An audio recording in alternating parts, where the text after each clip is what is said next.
Good afternoon, everyone, and welcome to today's webinar presentation, Ethics and Corporate Culture in the Last and Next Financial Crisis, presented by FEI Dallas Chapter.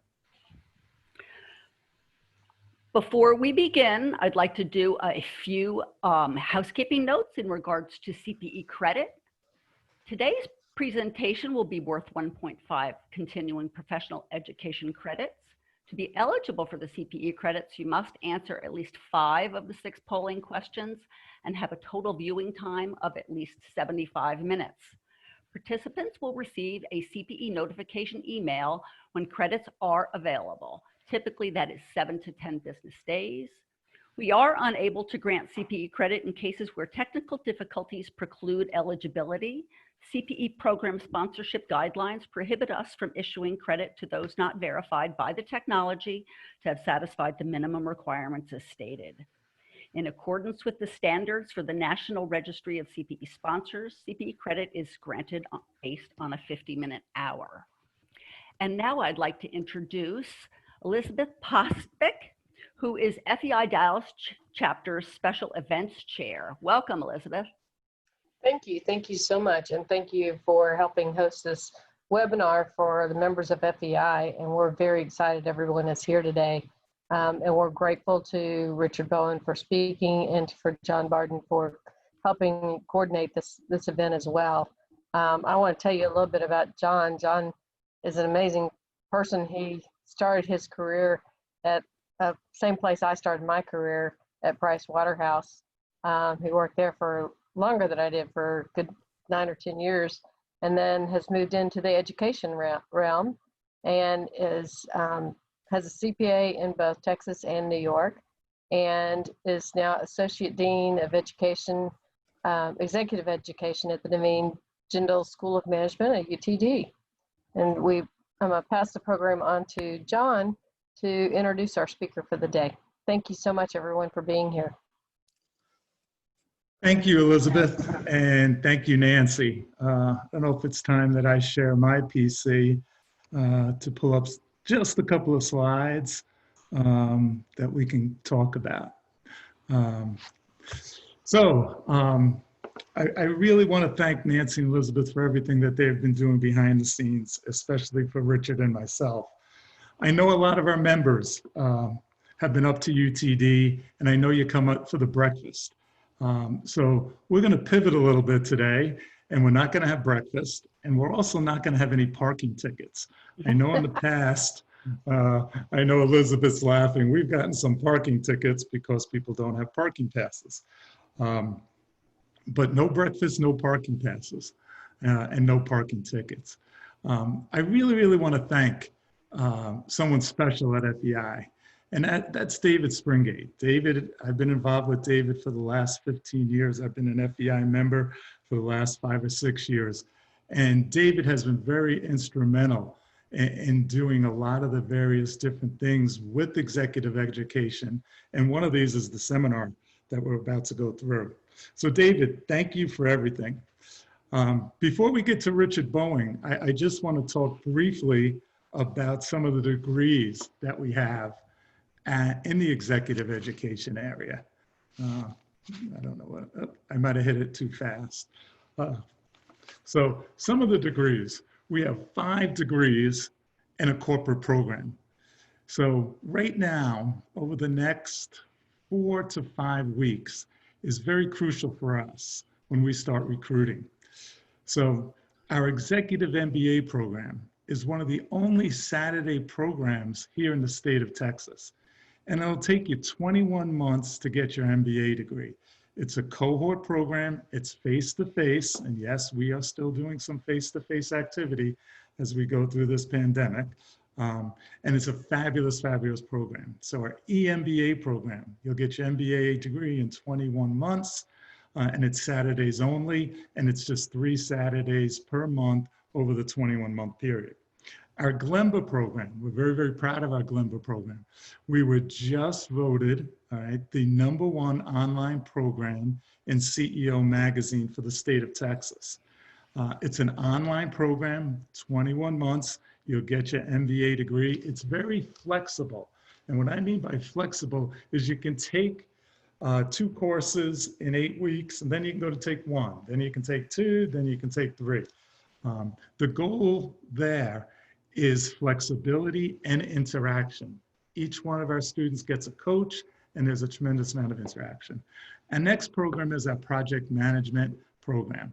This program's a hybrid, all right? So for 1 week within the month, you'll come to class, and then the next 2 or even 3 weeks, you'll be online. Very, very good program. The next program is OBCC, Organizational Behavior Coaching and Consulting. Totally online, it's 12 months, and you'll get an MS degree there. Our next one, it looks like the NFL or the National Hockey League, but APL stands for the Alliance for Physician Leadership. Now, the good thing about this program is it's all physicians. The bad thing about this program, it's all physicians. So you got to be a physician to get into the program. It'll take you 12 months to get that MS degree, and then another, we'll say 9 or 10 months to get the MBA degree. The reason for the next program was because of APL. It's our Healthcare Leadership and Management program. And this is a hybrid program. They'll be online and they'll be face-to-face. It's a 12-month program to get your MS degree and a 21-month program to get your MBA degree. A lot of the people here in the Dallas Metroplex know Bob Kaiser. He runs the program. He's fabulous. He's very engaging. And I highly recommend, if you want to get into healthcare or you have a little bit of a healthcare background, this would be a fabulous program to get your degree. So the 5 programs, the EMBA, the Glenberg, Project Management, OBCC, the Alliance for Physician Leaders, and the Healthcare Leadership Program, all right, are all degree programs, and they're very, very actively recruiting. So if you're interested, please reach out to me, and we can kind of go from there.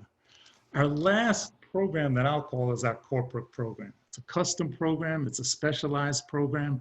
It's a program where we'll come in for a day. We can do online for a day.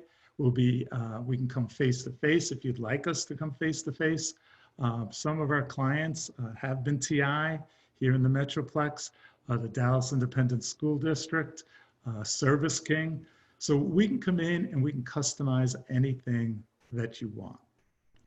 So I want to thank FEI once again for everything we're doing, and thank them for helping us continue to get our CPEs. And before I turn it over to Richard, Nancy, can you do me a favor? Can you put up a polling question? And we can kind of go from there. So it'll be our first polling question for the day. And there is your polling question. Our first question is, over the past 24 months, how many times have you visited UT Dallas campus? 0, 1 to 3, more than 3. Please press launch when you're done. We'll give you just a few minutes for that one. It's pretty easy.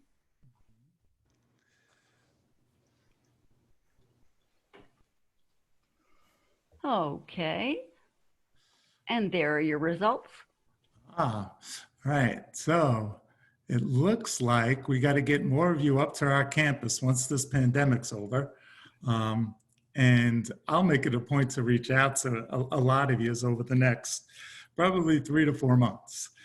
So before I introduce Richard, I'd like us to do something that'll help us move this seminar along a little faster.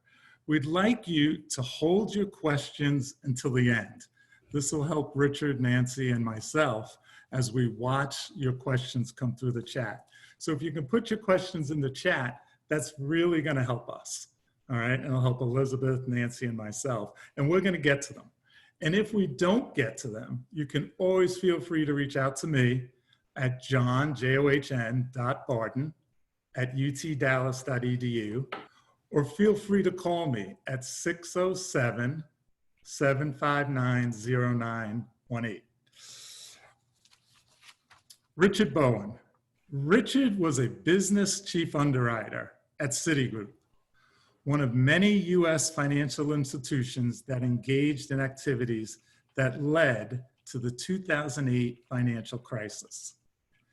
Concerned about the defective mortgages that were being purchased and sold, he repeatedly warned his supervisors about the potential financial consequences. And guess what? They didn't listen. He had a choice, and he blew the whistle. The rest is history, documented in numerous articles, newspapers, documentaries, on nationally televised testimony before the Financial Crisis Inquiry Commission, on PBS Frontline, and on the 60 Minutes episode, Prosecuting Wall Street. Today, Richard is a professor at the #1 school in Texas, UT Dallas, and speaks on business ethics and financial crisis. Richard will share his story with us, the challenges, the circumstances, and concerns he's had, and the steps to develop an ethical business culture. Our speaker today, Richard Bowen. All right, John, I thank you very much. It's an honor to be speaking to the Financial Executives International. We're going to be talking about ethical corporate culture, as John indicated. We're going to be talking about how you achieve that in your own organization. But first, would you allow me to tell you a little bit about my story so you'll understand its context? Because this is what led me to start studying how to prevent ethical lapses so companies would not get into this kind of trouble. So with that, we're going to go to, we're going to share our screen. I'm not, there we go. And so, let's talk about why I got so interested in ethics to begin with. In early 2006, whoops, we need to do our slideshow. Well, that didn't help. Sorry about that. I am really a klutz technologically, folks, so your patience is greatly appreciated. Let's stop share. Let's go back. Oh, this is embarrassing. You're fine. And we will. So where is our? Click your PowerPoint. All right. Share.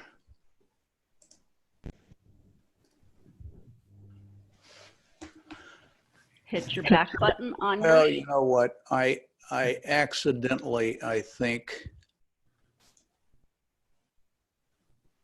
Richard, Yes, ma'am. click when you share your screen and get open to your PowerPoint, click the back button on that PowerPoint in the upper left-hand corner. That'll bring you back into the presentation. All right. I can't believe this happened. All right. So we're gonna go back to sharing the screen. Correct. And now we are going to share. Mm-hmm. Oh, what a klutz. This is incredible. There you go. All right. And now I think we're about to have liftoff. Yes. Slideshow. There you go. There you go. All right. Everyone, thank you for your patience. I am a klutz when it comes to technology, so that is greatly appreciated. All right. Let's talk about what happened. In early 2006, I was given a huge promotion. They consolidated all of the mortgage activities, the very diverse mortgage activities within the corporation. And I was responsible to make sure in my new position as business chief underwriter that the $90 billion a year that we were purchasing in mortgages that were actually originated by other banks and mortgage companies, that these met our policy guidelines. Now, most of these that we purchased were sold to Fannie Mae, Freddie Mac, and mortgage securitizations. And when we sold them, we would guarantee them. We would, through our through our representations and warranties, we would guarantee that these were made according to our policy guidelines. These met our policy. However, in early 2006, when I took over this new responsibility, many of the managers that I now had reporting to me said that they were very concerned with regard to what was going on. And they shared with me what their concerns were. And I started doing an investigation.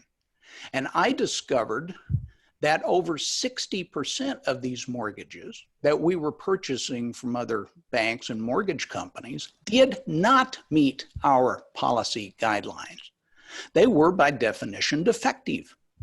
And yet we continue, and yet we were guaranteeing to the purchasers that they met our policy. So, silly me, I thought it was my job. I started issuing warnings. I sent email. I put it in my weekly report. I made committee presentations. I cornered people in the hallways, at the water fountain. And through 2006 and 2007, the volumes kept increasing, and the rate of defective mortgages increased from 60% to in excess of 80%. I knew I had to get to the board of directors. But how do you do that? How do you warn the gods in New York? And I was based in Dallas. So I was struggling with that when on November the 3rd of on November the 2nd, on a Friday of 2007, this hit all of the headlines in the paper that Citigroup was calling an emergency board meeting. And they were calling it for that coming Sunday. This was Friday. And it was speculated in the press that Robert Rubin was going to be named chairman of the board and replace Chuck Prince. And I thought, that's it. I've got to get my warnings to that board meeting. So the next day on Saturday, sitting at my kitchen table, I drafted this email. First of all, I put something in the subject line that I thought might get their attention. I addressed it to Robert Rubin, who the next day was named chairman of the board. And I sent it to the chief risk officer, the chief financial officer, the chief auditor, because I knew under Sarbanes-Oxley, they all were required to warn the board and warn investors. And again, Robert Rubin was named the next day after I sent this as chairman of the board. And in the very first paragraph, I said, I am your business chief underwriter. I am a CPA. Yeah, okay, maybe I shouldn't have put the CPA. But in the next paragraph, I set the hook. I said, there are breakdowns in internal controls, unrecognized financial losses, because I knew management had to swear under the Sarbanes-Oxley certifications that internal controls were effective. And in the rest of the email, I told them the story about how I'd been issuing warnings since June of 2006. I had been concerned about the bad volumes of mortgages that were 60%. They were not meeting our quality, and that increased to 80% that did not meet our policy. And yet we continued to give our representations and warranties that these were not defective. They were good mortgages. And I even called for an outside investigation. I said, come in here from the outside and investigate what's going on here, because everybody here already knows. Oh, well, I got their attention all right. I was stripped of all my responsibilities and told not to come back. And this was not a fun time in my life. But through the grace of God, you put one foot in front of the other. I went to the SEC. In July of 2008, I went to the SEC. This is 3 months before the bank bailouts. I testified for 2 days, and I gave them over 1,000 pages of documents showing the fraud that was going on within Citigroup. And these young prosecutors, they got pretty excited. They said, Mr. Bowen, we are going to pursue this. And then 3 months later, we had the bank bailouts. And the United States government bailed Citigroup out to the tune of $350 billion of capital and toxic asset guarantees, another $2.5 trillion of secret low interest loans. And at the end of that, they wound up taking ownership of 36% of the 36% of the bank, the largest bank in the world. And they buried my testimony. They have refused to release, the SEC has refused to release any of the 1,000 pages of documents under multiple requests under Freedom of Information Act, saying that they are confidential and trade secrets. So, you know, you can sort of understand why. If the SEC ever did release any of those documents, then they would have had to admit that the United States government had full knowledge of the massive fraud that was going on within Citigroup before they bailed them out. So let's talk about the SEC. But I'll tell you what, Nancy, before we get involved with the Financial Crisis Inquiry Commission, why don't we do a polling question? Thank you, Richard. The next polling question is up on your screen. Do you think an employee of your organization has committed fraud, and has it gone undetected? That's sort of a two-part question, but you sort of get the gist.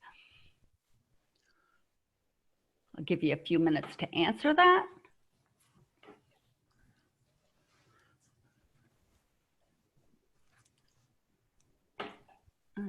Okay.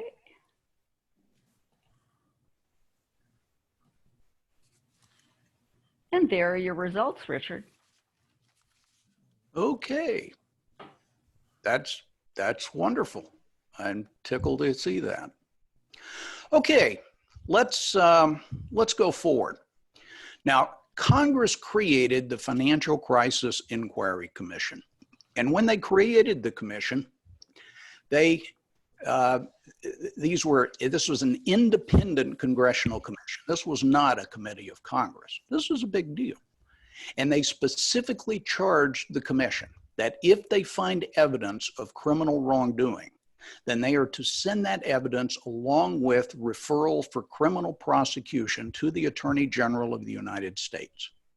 Now, I will tell you that I met with the senior investigative and the legal staff of the commission in Washington, D.C. in February of 2010. But before I even got there, I had told them about the SEC. And they had sent 2 of their investigators over to the SEC. And they spent 2 days digging through the 1,000 pages of documents that I had given the SEC. So when I got there, they already knew the story, but I told it to them anyway. And they got very excited. And they, on March the 22nd, I received an official invitation to testify in open hearing on April the 7th. And they told me in the letter, in addition to your presentation, which will be carried on national television, give us written testimony. And they told me in the letter and inside conversations that I could have up to 30 pages of written testimony. And they even told me what they wanted me to include in that written testimony. The damning evidence that I had told them about and told the SEC about. And they wanted me to submit that by March the 29th. Folks, this was March the 22nd. So, as instructed on March the 29th, I submitted my 28-page testimony. I say submitted, I put it in the mail. Now, when they received it the next day, it was as if the whole world had changed. They said, yeah, Bowen, yeah, we know that we told you that you could have up to 30 pages of testimony, but we have decided it is too long. And we would like you to take out some of the testimony because it's too long.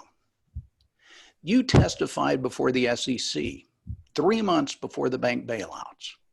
You gave them over 1,000 pages of documents, and then they buried it after the bailouts. Take it out. Your concerns about violations of law. Take it out. Your concerns about the fraudulent representations which were given to the purchasers of mortgage-backed securities. Now, we know in the letter we told you that we wanted you to put that in, but we decided it's too long. Take it out. Also take out all the names and the specific incidents of cover-ups that we had told you we wanted. Also take out what happened to you after you sent the Rubin email, that you were stripped of your responsibilities and told not to come back. And they also conveyed that these edits were not optional. If I did not make the edits, I would be taken off the witness list, in which case I could never tell anyone anything because of the very stringent confidentiality agreement I had with Citigroup. Now, I had specifically been exempted. I could tell the commission anything, but if I wasn't allowed to testify, then I could never tell anyone anything. And the commission knew that. So I will tell you, I spent an entire night in prayer on that, and I made a decision. It's better to get something in writing than nothing. So on April the 1st, I submitted my edited 20-page testimony. And this became my official testimony. They published it on their website the night before the hearings. And it's still there. You can still go see it. It's on the website. Now, do I know what happened from March the 29th when I was told very specific testimony to put in the mail, and March the 30th when they received it and they said, oh no, it's too long. You have to take this out. Do I know what happened? No. Of course I don't know what happened. But I do know that on March the 29th, after I had put my testimony in the mail, this hit all of the headlines in the country. The largest single shareholder of Citigroup, the U.S. Treasury, was going to sell on the open market its 7.7 billion shares of stock in Citigroup. And this was good news. And there were press briefings. There was a background press briefing at the White House. There was an interview with the Secretary of the Treasury. This was good news because not only did the bailout save the country, but the United States Treasury was going to make a profit of $7.5 billion on it if the price of the stock stayed high. The price of the stock had to stay high if they were going to make the profit that was in the headlines. Now, do I know that this had anything whatsoever to do with the independent congressional commission? No. Certainly, I don't know that. So, let's go to the hearing. But before we get into the hearing, Nancy, why don't we spring another polling question on folks? Are you there? There we go. Thank you very much, Richard. There is your third polling question, folks. Does your organization have a code of ethics and require annual employee training on it? Very good question. Boy, it looks like people are answering that with passion.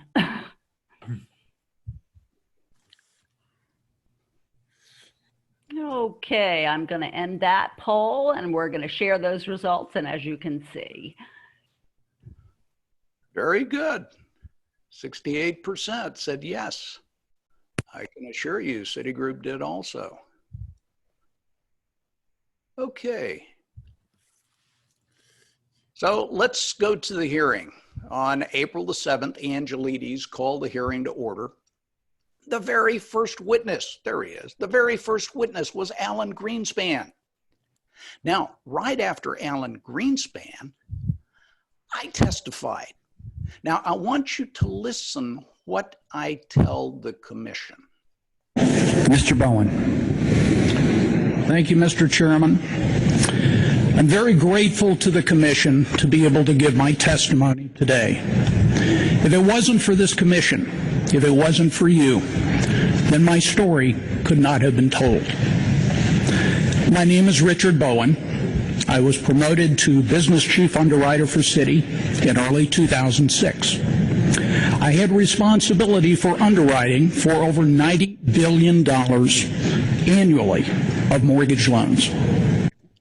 So did you all hear when I told them if it wasn't for you, I could never tell anyone anything. No one would ever know my story. I did that deliberately, wanting someone on the commission to ask me a question about it, but no one did. Now, fortunately, they allowed me to leave in my testimony the Rubin email, and I held it up, and I said, I warned Robert Rubin, chairman of the board. I warned David Bushnell, the chief risk officer for the corporation. Now, I'm sure all of you have seen congressional hearings and so forth. Right after the witness gives their presentation, this is the time for the individual commissioners to have their own television time. And that's when they can pound the table and wave their fists at the television camera and tell the American people how outraged they are by what they've heard, right? You guys have seen that? You saw the Wells Fargo hearings? But through all of my Q&A, there really were no questions, not anything of consequence. And the Rubin email didn't even come up. Then, right after I testified, David Bushnell, the chief risk officer, testified that received the email that I just held up. But through all of his Q&A, he was never asked about the Rubin email. Now that afternoon and night,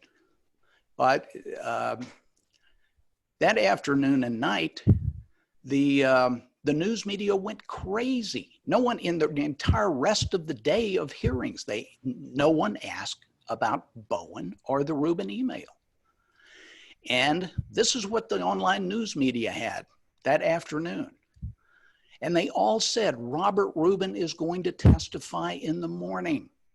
And he has always told the American people, no one knew what was going to happen. It just all came together at the same time. And they have, and he's told that to the news media. And the news media said, but they've got Bowen's email. And they quoted my email in the articles. So the next morning, Citigroup issued a press statement and Robert Rubin testified.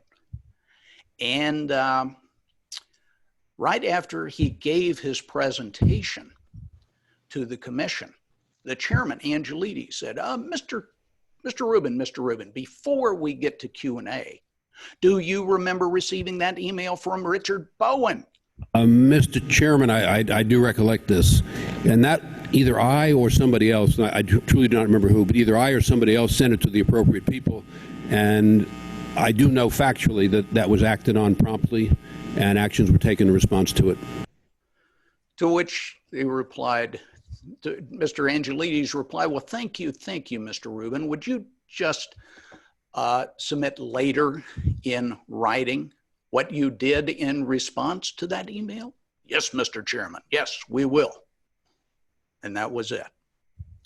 So let's have another polling question here if we can, Nancy. Absolutely. Give me just a second. There is your polling question. Does your organization have the dedicated systems and processes to independently track, evaluate, and respond to employee feedback?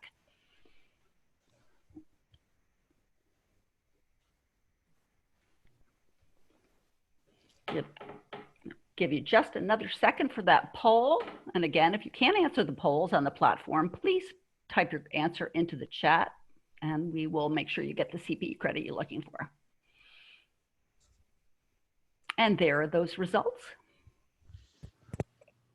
Very good. I'm very impressed. Okay, so a lot of people have heard Rubin's testimony, and you just heard it. And they believe that Robert Rubin swore that Citigroup had fixed it after I had sent my email. Really? Well, I want to introduce you to a lady by the name of Sherry Hunt. Sherry Hunt was one of my chief underwriters. She had 65 underwriters reporting to her.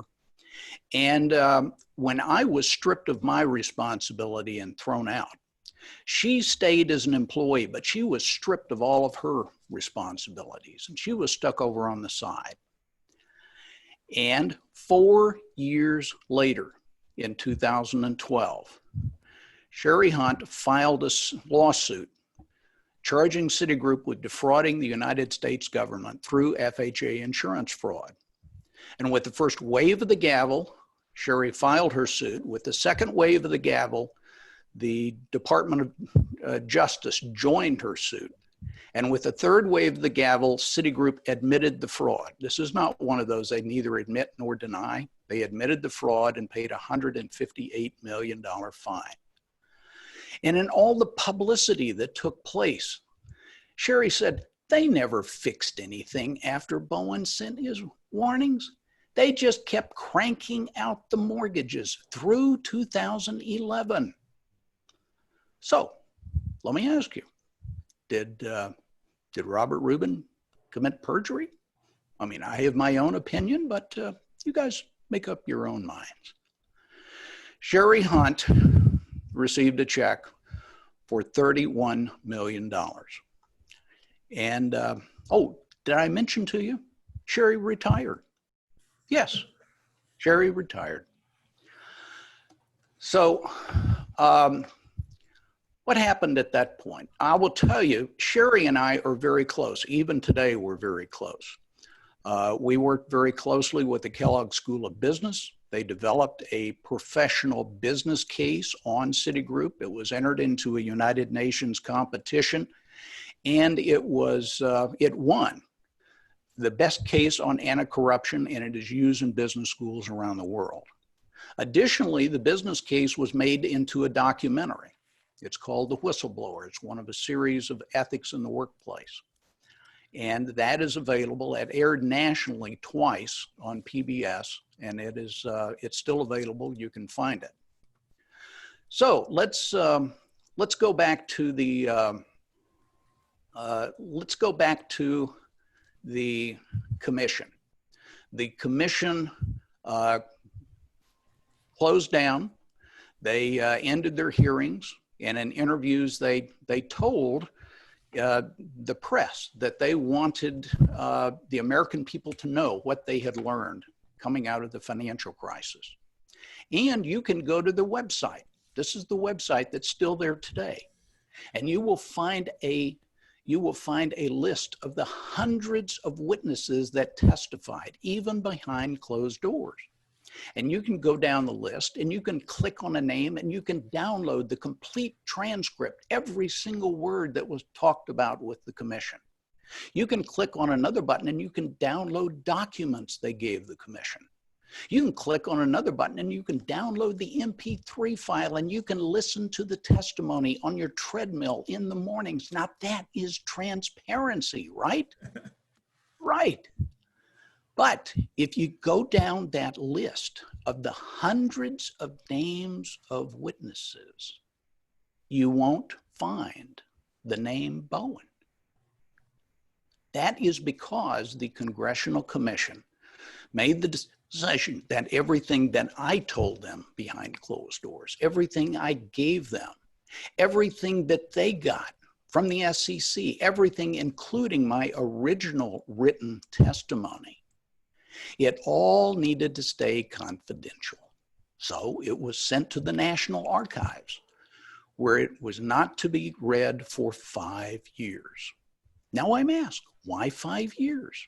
I don't know. I'm sure it's just a coincidence that 5 years is the statute of limitations for fraud. It's just a coincidence, right? Right. So where are we today? The Citigroup settled some very large cases, and you'll see some very large numbers there. I tell you what, before we get any further, why don't we have another polling question, Nancy? Thank you. Richard, the next polling question is, do your employees genuinely feel that they may provide feedback without fear of retaliation? What a great question, especially after that information. I'll give you just a few minutes. I know that's a thoughtful one.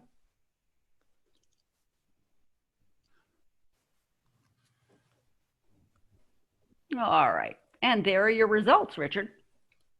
Outstanding. We've got some ethical companies out there. I'm very impressed, and we're gonna be talking about that some more here.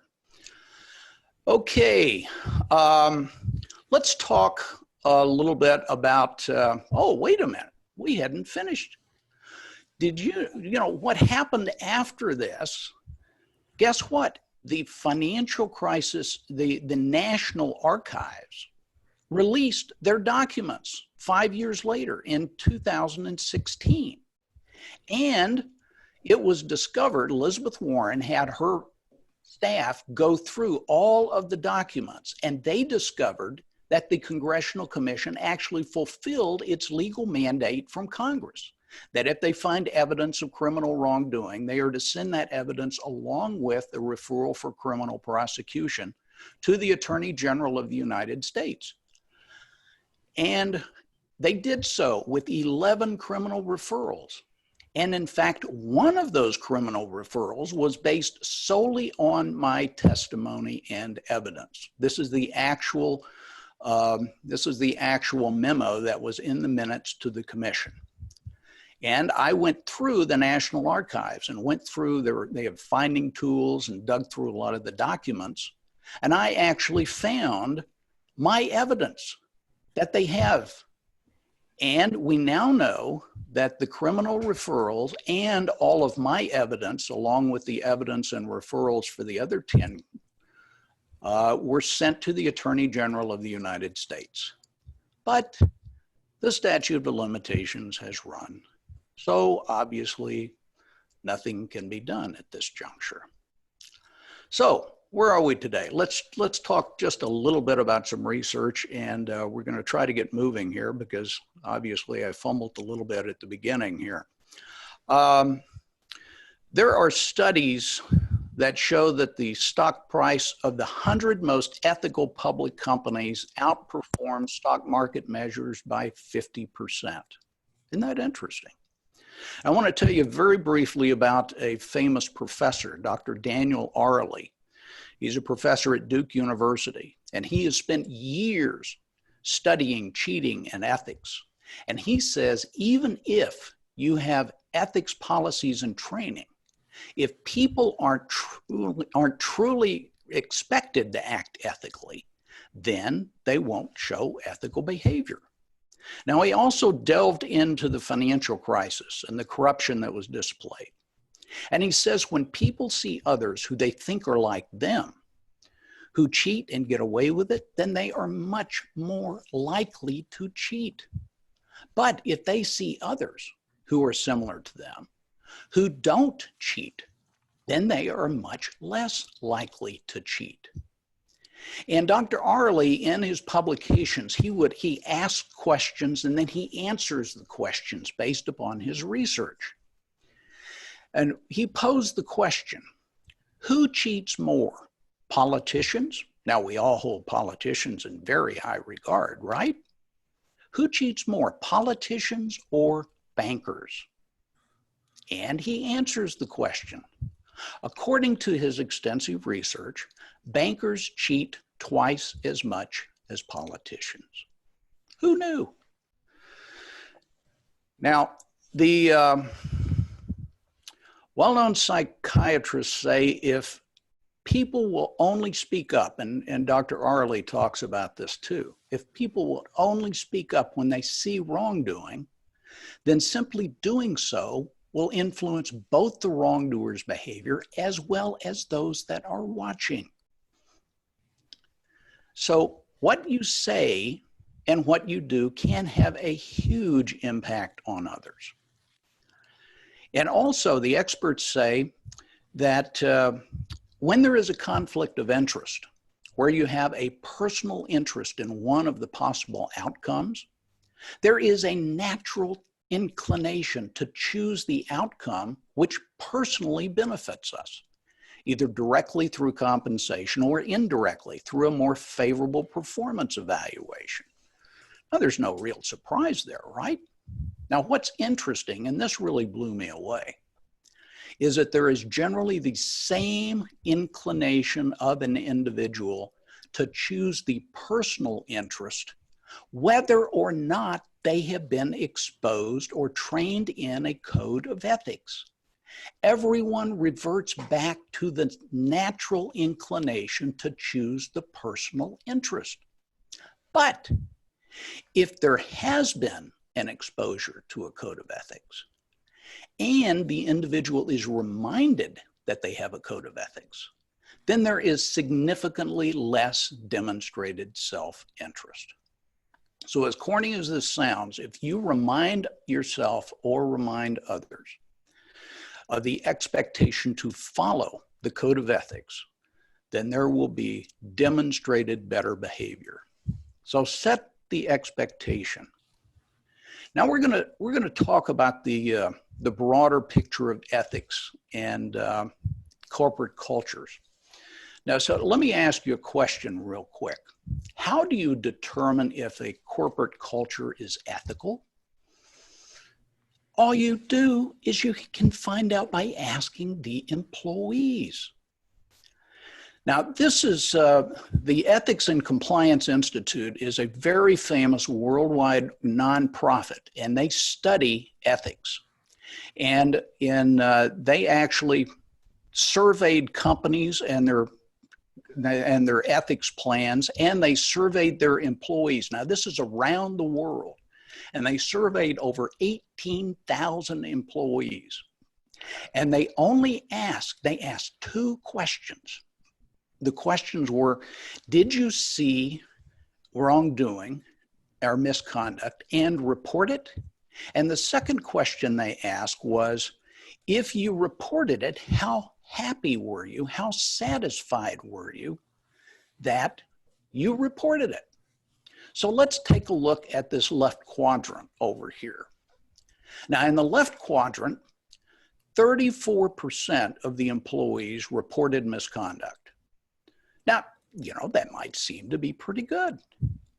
But of the 34% that reported misconduct, only 20% were happy they did.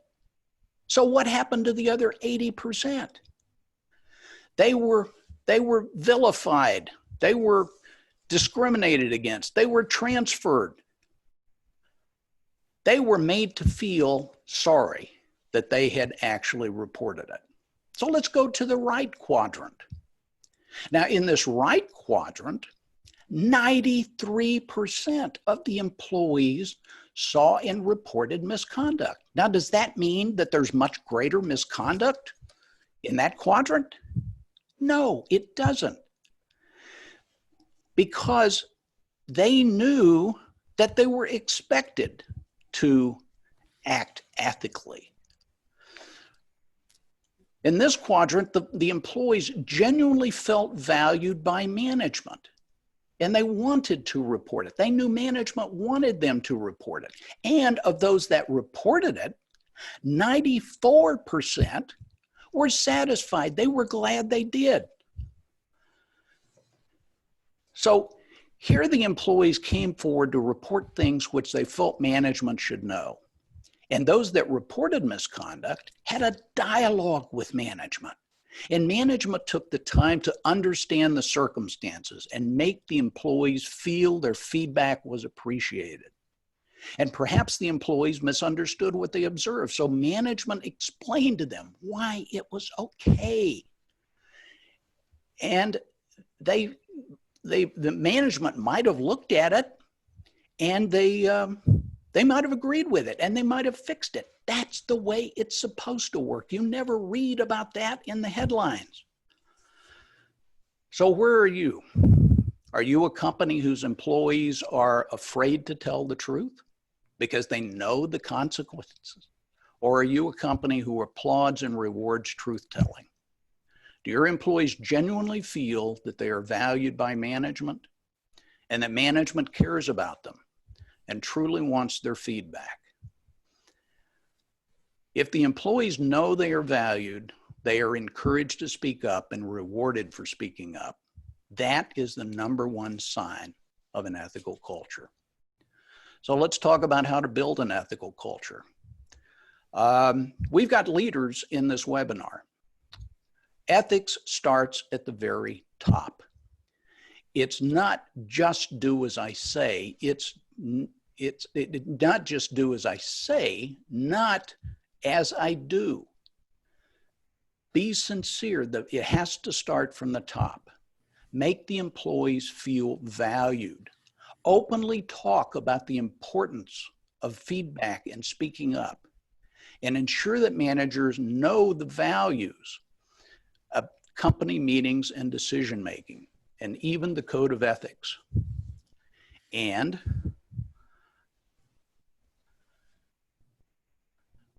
come up with a quick test. This is an ethics quick test that is used in Texas Instruments. I think it's been used there for 2 decades. We probably have some in the audience with Texas Instruments. It is talked about in employee meetings. It is used in their decision making. It is exceptionally important there, and they emphasize it. Also, this is exceptionally important. Independently monitor the feedback. Independently monitor what the employees are saying and what their feedback is. That is exceptionally important. And you can use, there are some existing reporting tools, technical tools that are very, very good, that actually provide reporting throughout the organization with regard to ongoing compliance. So this can actually be audited. It's strongly recommend that everyone do that. Now, very quickly, I want to tell you briefly what I tell my students. I tell my students, it's okay, you know, there's a time in your career when you will probably be told to do something or not do something that makes you very uncomfortable. And I say, it's okay to ask a question. It's okay to raise your hand, because that gives the management an opportunity to have a dialogue with you. The company can have a dialogue, and they can understand what you're saying. And they may look at what you're bringing up, and they might agree with you, and they might fix it. That's the way, again, it's supposed to work. But I also tell them, if you raise your hand, which is okay, and ask a question, and you get the feeling, oh, maybe I shouldn't have asked that. Or maybe you're told, why don't you just shut up and go back to work? I tell them it's okay. You can stop and think before you act further. Because if you pursue that, there can and very well may be consequences, up to and including you're not being able to make your next mortgage payment. But I say, if you don't pursue it, then start looking for another job. Get the hell out of there. Now, inevitably, I've got a student that's either in class or typically after class. He said, Professor Bowen, look, listen, they pay me a lot of money here, and I see what's going on, but, I'm not going to get involved in it. I don't really have to leave, do I? And I tell them the story about Helen Sarkey. Helen Sarkey was you can look her up, by the way. Helen Sarkey is a CPA. She was only 28 years old when she landed her dream job with Dynegy Energy in Houston. And she was placed on a very elite special projects team consisting of senior management. And they were responsible to structure a major project finance transaction. And she remembered sitting around the conference table. They were talking about how they were going to structure the transaction.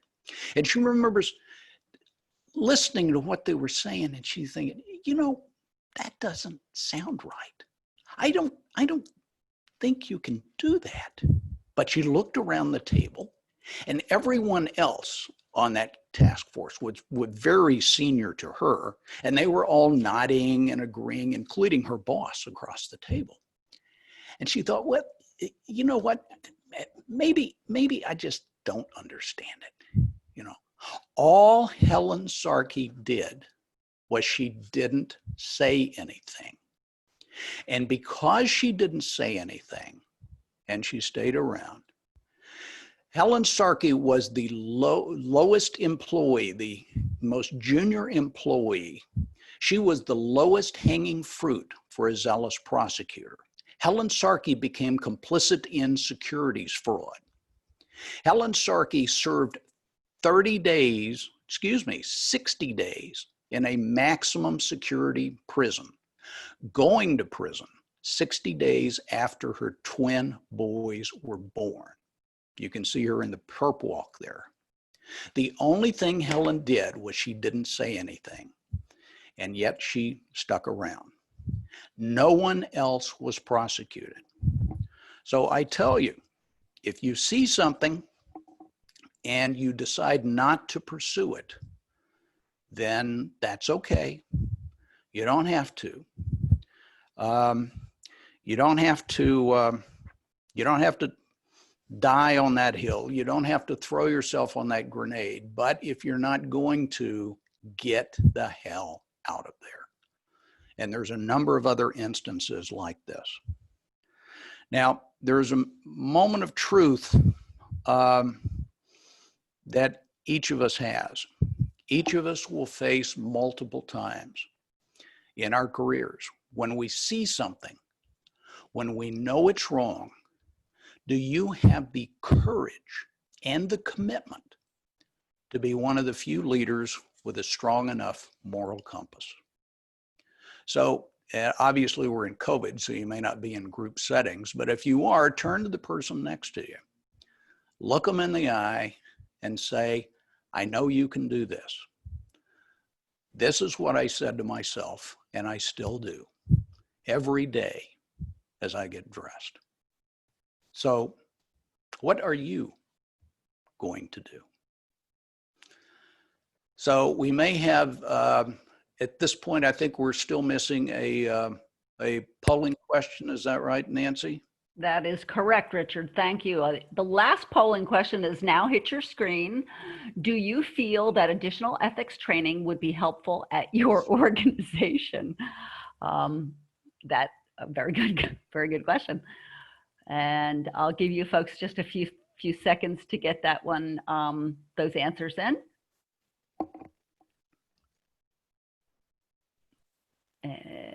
Okay. And I'm going to end that poll and share those results with you. And there you are. Okay, so you can never have enough effective ethics training, folks. You really can't. Now, John's going to take over for Q&A. Let me tell you, we may not have enough time for all the questions. If we don't, and they are, my contact information is on the slide there, but if you can't see that, there's a very quick and dirty way to find my website. That is citigroupwhistleblower.com. Citi's a little upset I've got that URL, but nonetheless, that will take you to the website and you can have my contact information. And we can, obviously, at that point in time, we can send me an email. I'd be happy to respond to any questions that we don't have time to get. Okay, I didn't stop the my sharing of the screen, but I guess I'm done. Good. Is that right, Nancy? You're good. We're all set for Q&A. If anybody has questions, type those into that Q&A box and we'll answer those up for you. Richard, let me start you off with a question. This is John Barden again. Why did you make the very personal, it seems personal decision to become a whistleblower? Oh my gosh. You know, quite frankly, I never thought I was a whistleblower. You know, this was my job. This was a brand new job. It was a huge promotion for me. And, you know, I was supposed to make sure that the mortgages met our credit policy. And guess what? They didn't. And so I started issuing warnings. That's what I felt like I was supposed to do. You know, the first time I ever even thought about myself being a whistleblower, quite frankly, I mean, I was trying to fix it, was when I testified before the Financial Crisis Inquiry Commission. And all of a sudden, the Wall Street Journal and all the press started talking about me as being the Citigroup whistleblower. I never thought about that. So there really, in this instance, there wasn't a conscious decision to be a whistleblower. That's just sort of the way it worked out. All right. In your opinion, what do you feel is the most important fundamental step in assuring an ethical business culture is in place, and how can it be substantial? So 2 questions. What's your opinion of the best fundamental step in ensuring that there's some ethical business culture? And then if you can elaborate on some of why you think it should be sustainable and how could it be sustainable? Well, the most important part, obviously there's a checklist that we have there, and you know, this has to come from top management. And it has to be echoed throughout all of management and all of the employee meetings that they have with management. You know, they have to talk about it. You know, many companies take a part. I know Texas Instruments does. They have a part of employee meetings that they do talk about ethics and decision making. So that is huge. But I will tell you, as far as the ongoing sustainability of a truly ethical culture, there has got to be truly independent verification and auditing of employee feedback. As a matter of fact, this has to be done by a separate staff, independent staff. And there's significant automation tools that are available out there, folks. I mean, there's one company called Conversant. Microsoft has all of their international operations with them, and they sell what they call the ethics cloud. And it's a lot of integrated software to obtain employee feedback, and yet it produces the auditing reports that people can monitor to make sure that the employees are being responded to and it is being professionally handled. I mean, for example, all of a sudden you've got the accounting division in Luxembourg that's all of a sudden you've got a lot of employee feedback that's lighting up your feedback line. Well, that's a red flag. You can dig into that. So do have the automation. That is huge. What's your opinion or your viewpoint on the ethics of the SEC? It's coming from the chat box. Well, I will tell you, folks, and by the way, this goes beyond the SEC. I'm a little bit jaded in that respect. Your government agencies, they all suffer from the revolving door. And quite frankly, there's some more specifics, that I even have with regard to that. But your large financial institutions, large companies also, but large financial institutions, from my standpoint, and I've talked about this, they have a stranglehold on this country. They basically control a lot of the regulators that, quite frankly, are supposed to regulate them. And there's many stories about this. So I am very concerned. I am very concerned about the effectiveness of the regulatory bodies that are supposed to regulate on a fair and equal setting the business that's going on in this country. I obviously, the SEC buried my testimony. They still won't release it. And there have been many requests under Freedom of Information Act. And they keep saying, no, they are confidential and trade secrets, even though, for example, the fraudulent representations which were given to the purchasers of mortgage-backed securities, I printed that off the SEC's own website, where the securities are registered. But nope, they're confidential, so none of that can be released. It's pretty blatant, and obviously the FCIC, as we talked about.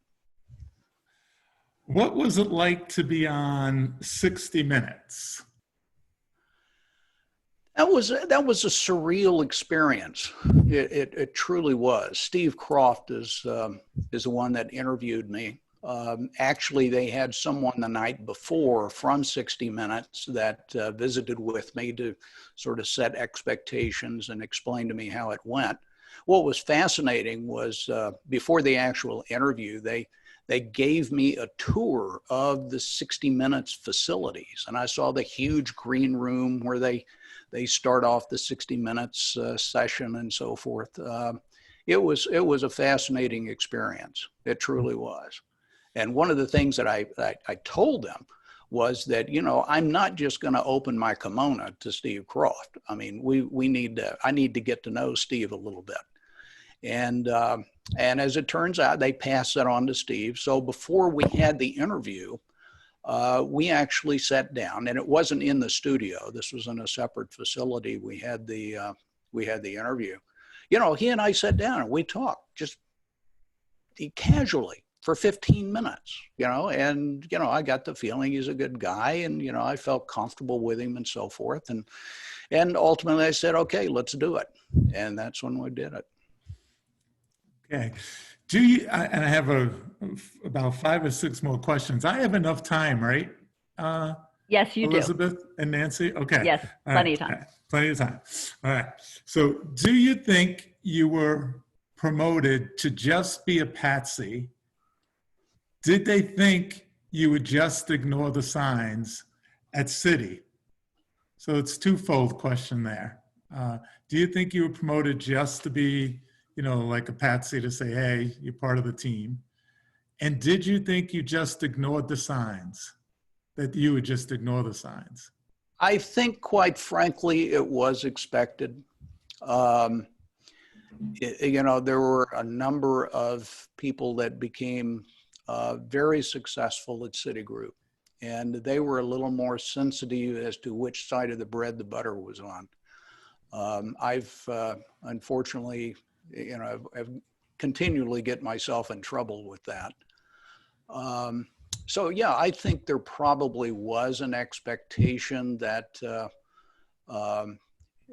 but understand that this had been very carefully kept under wraps for quite some time. My employees, my management team knew about it, and they told me about it, and I confirmed what was happening. But they had found out about it. They knew they weren't supposed to rock the boat, and so when I came on board, I rocked the boat, and that was, no one expected that. I don't know if that answered all of your question or not, John. I think it did. How about this one, Richard? Why did you get treated as a whistleblower who was let go, and Sherry was the one who received the compensation? Well, understand, and Sherry and I are very close. We still touch base every 2 or 3 weeks. And when I left City, I told a number of people that she's probably the only one left with any morals. And obviously, she ultimately came through on that. See, I was trying to get it fixed. That was my whole purpose. I was supposed to make sure that the mortgages met our policy. So I was trying to get it fixed so they would, because I knew there was potentially huge losses out there. Now, and no one, by the way, could argue with me with regard to what I was finding. They said, well, these are just technical exceptions, and of course, this was when the mortgage bubble was expanding, and they said, well, we don't know that, this is really going to turn into losses. Obviously, they did. But the whole point was, I wanted to fix it. And that was my whole purpose. When Sherry came along, she knew she wasn't going to fix it. So she just started collecting evidence, pure and simple. And I great for, she's a wonderful lady, folks. She really is. And I have the highest regard for her. A lot of people in the chat, Richard, are saying this was a compelling presentation. One person has asked this question: why Helen Shanky, why did she not bring a suit against the company for fraud? Young CPA sitting in the boardroom. So why didn't she bring a suit? Well, she didn't. Again, she was not on the board of directors. She was on a high-level management task force, and they were supposed to structure, a major project finance transaction. Quite frankly, I think she did try to. I would encourage everyone to look her up. I have been on some programs with her and have gotten to know Helen very well. So I think she did attempt to bring a suit. I don't know the outcome of that. Any thought on that similar situation on, how come no one else was charged with the fraud? You're talking about as far as Helen goes? As Helen goes in the company. Quite frankly, this, I think, gets to the, the lack of independence, if you will, of government agency. Mm-hmm. The prosecutors, the Department of Justice needed a scalp. And they needed, the publicity for having a scalp. And quite frankly, Helen was thrown under the bus. She really was, by her own management team. And no one else was prosecuted. She wound up pleading. She did not go to trial. And that's why she only had a short prison sentence, after her twin boys were born. But I strongly encourage everyone watching, look up Helen's story. She's an outstanding lady. Okay. I have 2 more questions in the chat box, and actually 3 questions. So Nancy, we still have plenty of time, right? I just want to make sure I'm not. We are actually at the top of the 75 minutes, but if you'd like to continue, everyone who stays on the call at this point is past the 1.5 credit, but feel free to answer a few more questions. We don't want to keep our audience too long. Okay, let's make it just 2 more questions. I'll take the 3rd one out. Great, John. What did Sherry Hunt do differently as a whistleblower, all right, than you? Why did she get the big payment? What did Sherry do differently than you did? She had very, very detailed documents. And understand, I also had documents that I gave to the SEC and so forth, but she had exceptionally detailed documents. She filed a key tam suit, by the way. And, the Department of Justice actually joined her suit. As a matter of fact, I encourage everyone to take a look at the documentary. It's a 26-minute documentary that aired nationally on PBS.